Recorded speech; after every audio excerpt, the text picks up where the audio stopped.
제 말에 신빙성을 좀 더하고자 제가 사서 모으고 있는 부동산 내역을 잠시 보여드리겠습니다. 4년 전부터 하나씩 사서 모아갔던 부동산 자산들이고요. 안녕하세요, 루지입니다. 하우스푸어와 카푸어족이 있습니다. 둘 다 무언가를 사서 가난해진 사람들을 뜻합니다. 아시겠지만 완전 다른 사람들이죠. 하우스푸어는 자산인 집을 사서 가난해진 사람들이고요.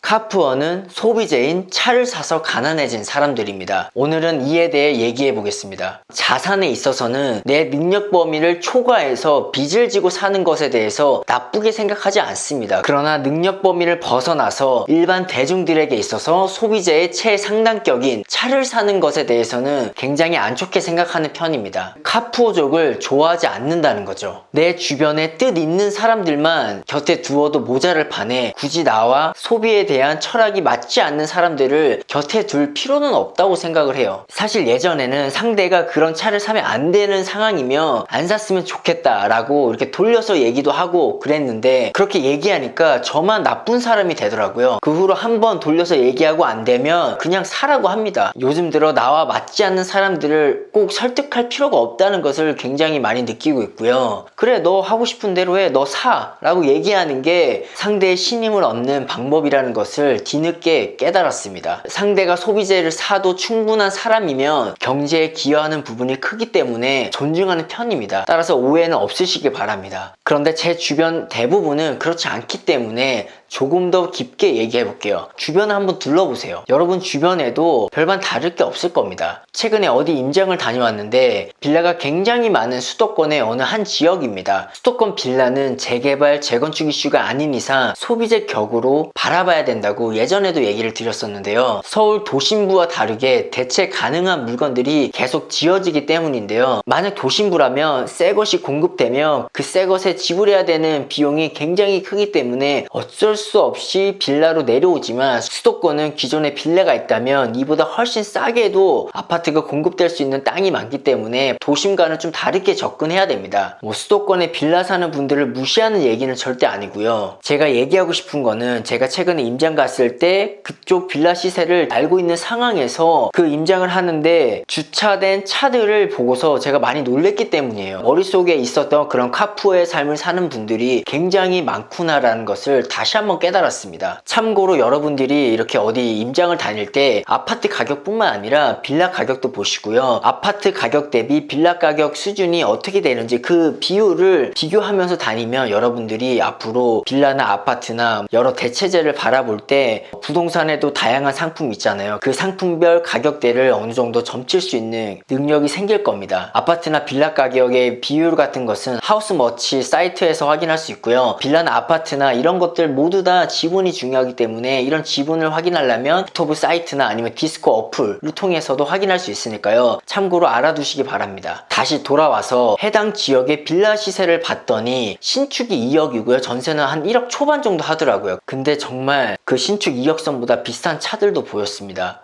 저는 이유는 모르겠어요. 빌라를 지은 사람일 수도 있겠죠. 그렇게 생각하기에는 너무나 많은 외제차가 신축 빌라 단지에 쭉 세워져 있더라고요. 그리고 하필 주변에 편의점에 가서 음료수를 하나 사 먹는데 밖에서 담배 피는 분들이 하는 얘기를 또 들었어요. 부동산에 대해서 생각을 하면은 계속 그런 얘기만 들린다고 그냥 크게 들리더라고요. 얘기는 그런 거예요. 전세자금 대출을 더 받아야 되는데 어떻게 해야 될지 모르겠다. 이사를 가야 되냐 말아야 되냐 이런 얘기를 하시는데 차를 보니까 또 아우디예요. 하필. 뭐가 됐든 정말 이 세상에는 내 가치관과 맞지 않는 사람이 있구나. 그리고 반대로 소비재를 사는 걸 즐기는 사람들은 우리처럼 같은 대출을 내더라도 그게 부동산이며 그냥 적폐 소리를 듣는 게 당연하겠구나 라는 생각을 많이 했습니다. 그리고 더욱더 입조심을 해야겠다라는 생각도 많이 했고요. 자산을 불릴 능력이 충분할 때 그런 소비재를 사야 됩니다. 모두 부자가 되고 싶다면서요. 부자가 되고 싶은데 왜 이렇게 부자가 될 수 있는 가장 기본적인 원칙을 놓치고 사는지 이해가 안 되고요. 이에 대한 얘기를 조금 더 해볼게요. 예를 들면 이런 겁니다. 내가 3천만 원을 힘들게 모았다고 칩시다. 그 3천만 원으로 내가 차를 사는 순간 내 자산은 바로 깎여 나가는 겁니다. 힘들게 모은 종잣돈을 소비재를 사는데 지출을 했기 때문에 나는 다시 0원부터 모아가야 되는 과정이 필요한데, 여러분 아시다시피 돈이라는 것은 모일수록 눈덩이처럼 부풀어 오르는 성질을 가지고 있어서 그것을 중간에 끊고 다시 0원부터 시작한다는 것은 것은 굉장히 큰 격차를 불러일으킬 수 있는 시발점이 된다는 거예요. 나는 이렇게 종잣돈을 모아서 돈의 성질에 맞게 앞으로 나아가는데 반대로 돈의 이런 성질을 역행해서 반대로 가는 사람들은 양극단으로 벌어질 수밖에 없는 거죠. 가만히 있어도 돈에 대한 관념에 따라서 이게 바뀌는데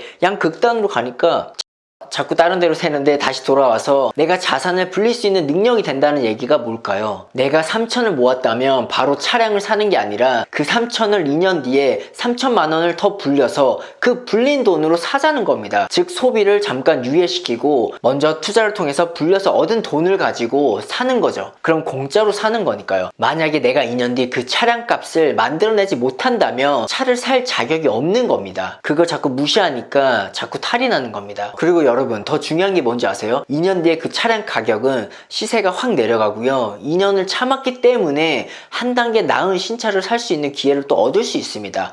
혹여나 여러분들이 2년 동안 투자를 해서 그 돈을 마련했다고 한들 여러분이 과연 신차를 살까요? 제가 봤을 때는 그런 마인드가 싹 사라지고 없어진 상태일 겁니다. 정 사야 된다면 여러분이 알아서 중고로 살 겁니다. 그렇게 하나씩 시간을 두고 바꿔나가야 되기 때문에 돈 버는 기술만큼 중요한 게 소비재를 바라보는 관점을 바꾸는 겁니다. 블로그나 이런 데서 소비 장려를 안 한다고 막 욕을 하시는데 어차피 여러분 제가 지금 말한 것처럼 뭐 카푸어를 넘어서 뭐 여행 다니고 뭐 이것저것 사는 사람 굉장히 많습니다. 우리가 사지 말라고 해도 소비는 계속 일어납니다. 걱정 안 하셔도 되고요. 그렇기 때문에 제가 더 소비를 안 하는 이유인 겁니다. 남들이 다 그렇게 소비를 하기 때문에 내가 조금이라도 아끼면 더 부자가 될 수 있는 기회를 가져갈 수 있으니까요. 그리고 제가 소비를 하지 않는 건 내가 지금 모은 이 돈을 불릴 자신이 있고요. 돈이 부족해서 지금까지 잃었던 수많은 기회들이 자꾸 스쳐 지나가기 때문이에요. 여러분도 이 영상을 보기 전에 내 돈이 부족함에도 카푸어족을 꿈꿨다면 잠시 그런 생각을 내려두시고요.